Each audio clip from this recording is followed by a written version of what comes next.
Boas palavras, poesias e reflexões.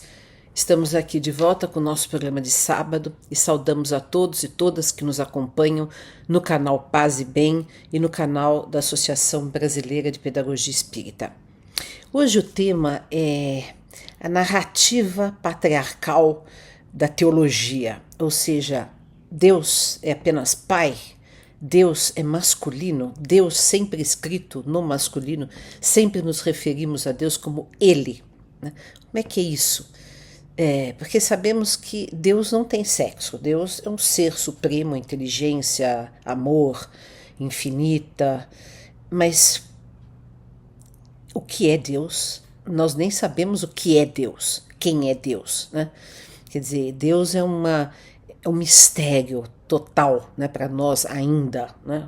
Talvez um dia não mais será, mas, no entanto, a ideia de Deus, né, sobretudo nas religiões monoteístas, é uma ideia masculina, né? Quer dizer, sempre nos referimos a Ele.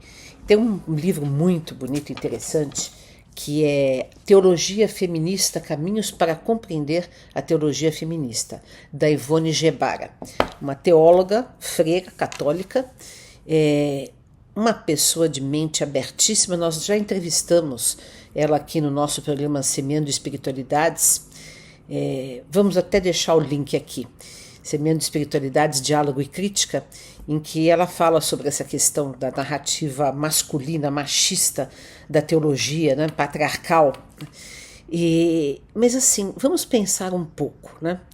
Quer dizer, primeiro que Deus, obviamente, que é um espírito puro, que não tem sexo, não tem gênero, não tem nada disso. Mas, por outro lado, se existe na realidade dois gêneros ou diversos gêneros, como se falam, como se pensa hoje, como se entende hoje, tudo deve estar em Deus, né?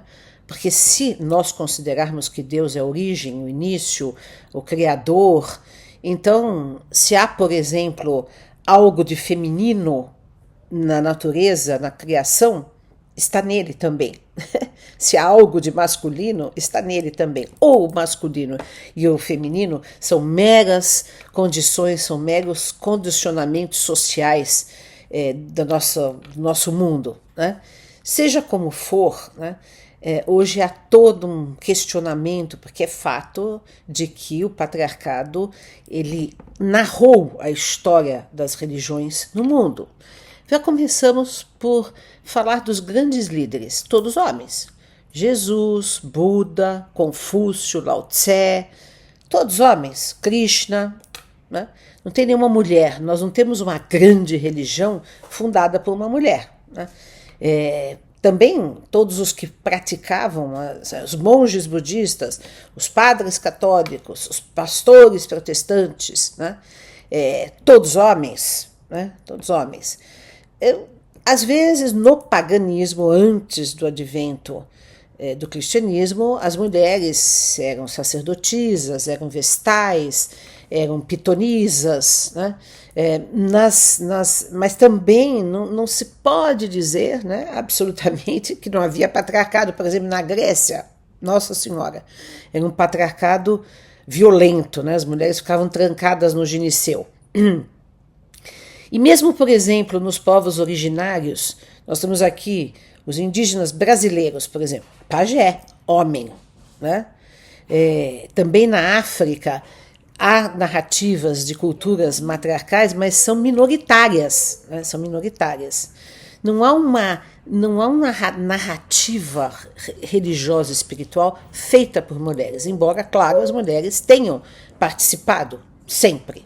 Basta lembrar que Jesus escolheu discípulas, Madalena, tinha Joana de Cusa, Marta e Maria, que o seguiam, que estavam ali presentes, mas claro que depois a narrativa foi feita por homens e constou que apenas 12 homens eram os discípulos de Jesus, né? Obviamente, mas a ideia igualitária de Jesus era tão grande que até mesmo no Novo Testamento, perpassado pelo patriarcado, ainda aparece a figura feminina, de Maria, ainda aparecem essas figuras que eu citei, ainda parece que Jesus ressuscitou em primeiro lugar para Madalena.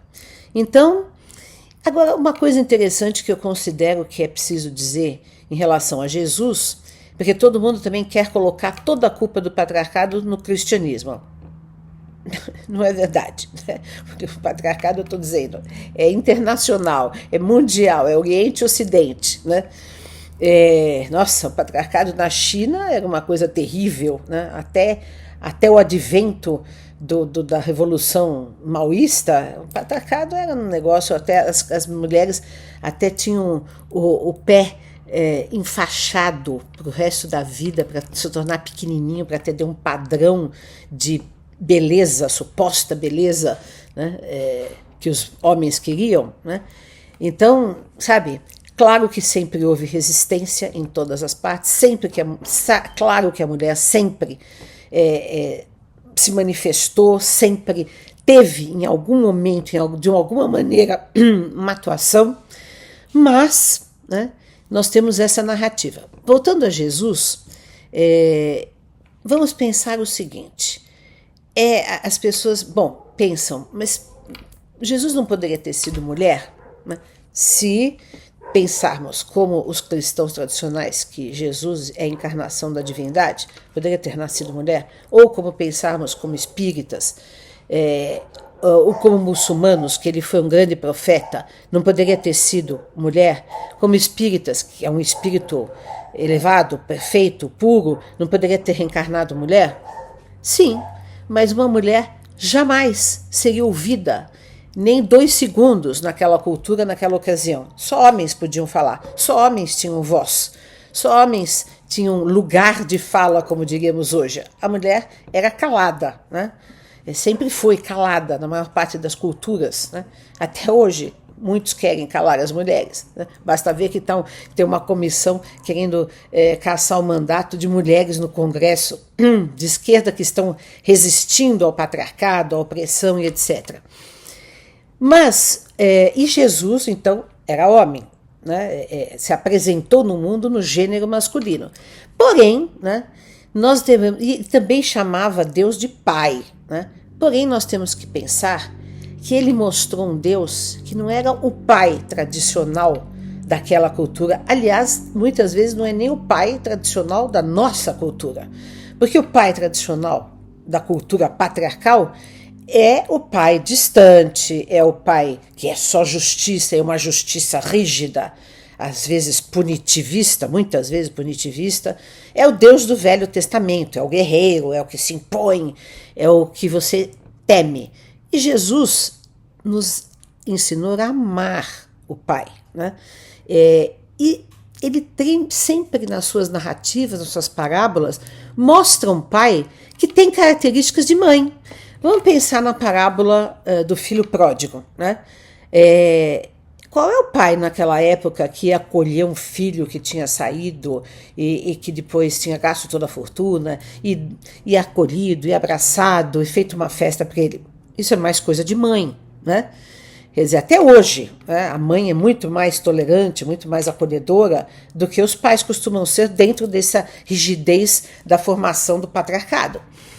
Então, né, ele mostrou uma outra visão de amor divino, que é um amor pai e mãe, que é um amor que acolhe, que é um amor que perdoa, que é um amor que aceita tudo, que inclui, né, todos e todas, né?